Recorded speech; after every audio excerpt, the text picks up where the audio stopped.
como un gorrión. Aquel año de 1993, además de recibir a mi hija Patricia, que llenó la casa de más alegría, añadida a la de sus hermanos, yo cumplí 30 años. Joven, ¿verdad? Pues en aquel momento me cayeron como una losa. Dicen que cada persona tiene ese punto de crisis o encrucijada en la vida, donde nos damos cuenta de que ya nuestra infancia y juventud quedan atrás. A algunos les ocurre antes, a otros después, pero para algunas personas asimilar esa circunstancia se hace más cuesta arriba que para otras. En mi defensa, he de decir que todo se me juntó de repente. Un nuevo embarazo en un momento un tanto delicado, pues por aquel entonces Carlos perdió su trabajo y en aquel tiempo era harto difícil encontrar alguno, y menos en Zaragoza. El cambio de casa, en el cual perdimos espacio y tuvimos que adaptarnos tanto nosotros como los niños. Yo, al principio de mi embarazo, me puse a trabajar en casa de una familia por las mañanas hasta el mediodía para ayudar a nuestra economía de alguna manera. Limpiaba, cocinaba, planchaba, un poco de todo. Vivían en una urbanización conocida en Zaragoza, el Parque Roma, y estaba al lado de nuestra casa. Ushua comenzó a ir a la guardería, también situada cerca, y Aitor, habiendo dejado el colegio inglés al no poder hacer frente a los pagos, fue admitido en el colegio público José María Mir, el cual no estaba muy lejos de nuestro hogar, aunque sí había un buen paseo hasta llegar. Más adelante, cuando Ushua cumplió 3 años, también acudió a la misma escuela junto con su hermano. En aquellos días mis padres estaban en una etapa de semi-separación y mi madre pasaba muchos días en nuestra casa cuando no trabajaba.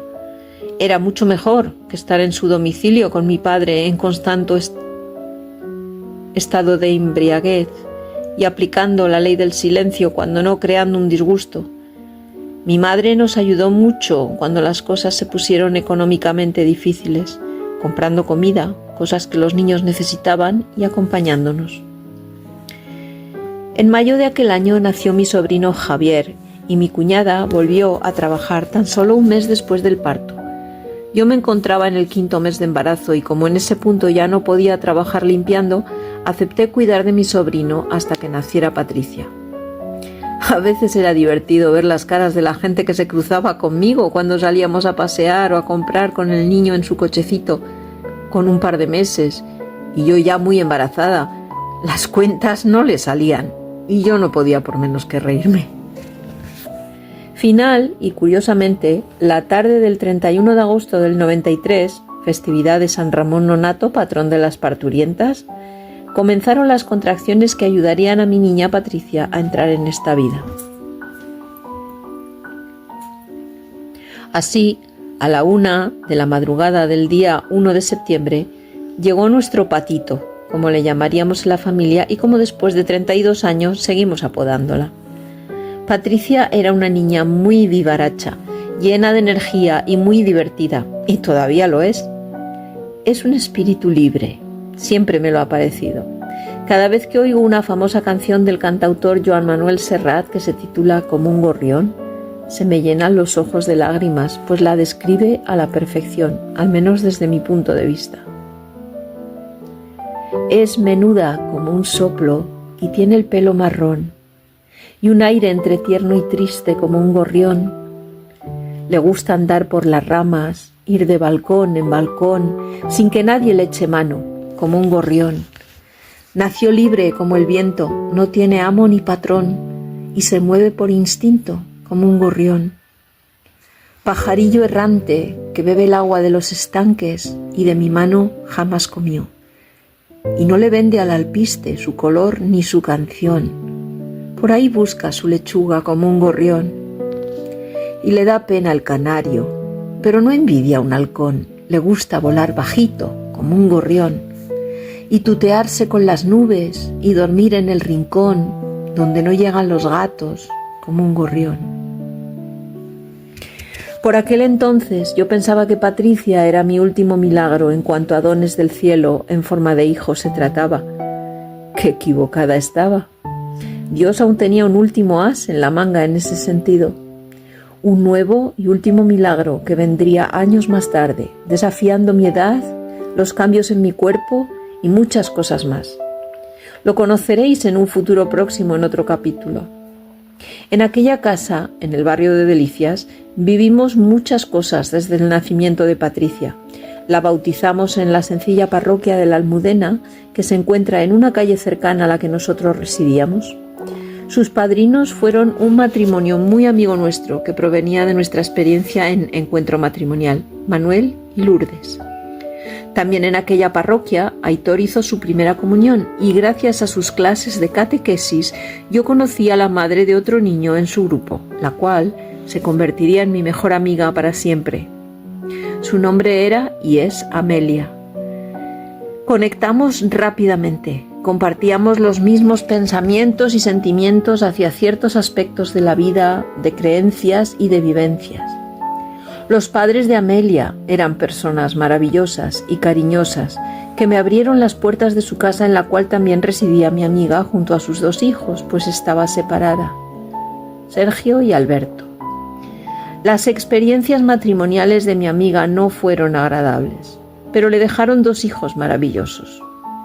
Nadie le regaló nada y trabajaba limpiando en un banco, aunque tenía extensa experiencia trabajando como oficinista en el ayuntamiento de una ciudad catalana.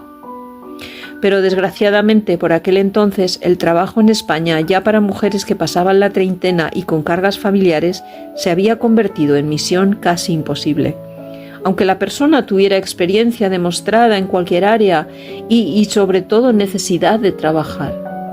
Y lo peor era, y sigue siendo, que los hombres también se discriminaban al llegar a cierta edad, como si al saltar la barrera de los 30 o 35 años la gente se volviera inútil. Pero de todo aquel tiempo con Amelia nos quedan muchos días de compartir bueno y malo, muchas mañanas de café después de su trabajo, charlando de temas que a la mayoría de la gente le resbalaban, de espiritualidad, de otras vidas, de experiencias más o menos extrañas vividas por las dos, y otras veces simplemente de nuestro día a día. Después de muchas entrevistas de trabajo fallidas, a Carlos no le quedó más remedio que, para traer algún dinero a casa, ir a repartir publicidad por los buzones y después de esto emplearse en una distribuidora de alimentos al por mayor, que de alguna manera nos sacó del apuro económico.